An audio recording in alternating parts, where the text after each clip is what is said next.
one for my new friend Daphne. We in Cowichan Valley have noticed the social emotional is always low. Our kids have a hard time with self-regulation. They have a hard time with empathy. Those emotional intelligence, they're kind of gone. All right, let's head out.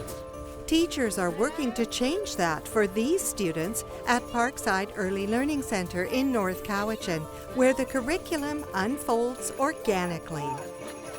First of all, does anybody know what it is? Poo. Yeah, it's poo, that's right. And you think it's from a deer? Yes. Yeah, why do you think it's from a deer? Because deers live in here. A multitude of studies have shown that playing in natural environments is essential to our children's development of core skills, including observation, problem solving and reasoning, categorization, creativity and imagination, risk identification, along with emotional and intellectual development. We're so focused on academics compared to that. And one of the things that really reach that goal is planting, because you have to care for something. For regulation and emotional regulation and emotional intelligence, empathy, all of that stuff can be taught in a garden. The important part that we need to know about our mason bees is that they're collecting pollen. Yeah. So that they can pollinate all our flowers. So we can no longer pick any dandelions because we're taking away their food. You can do something as concrete as learning the alphabet within nature.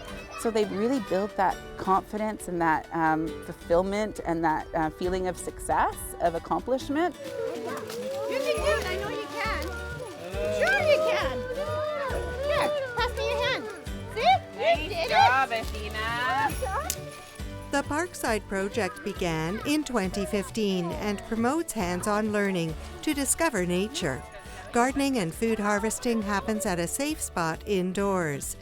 Children are encouraged to explore and expand all their academic and social capacities and challenge their bodies and minds. It is a child-inspired program, encouraging innovative thinking. I can do it myself.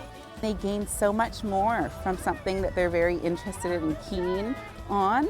So something so small as finding an ant hole can lead into a whole thing about colonization. So it's amazing.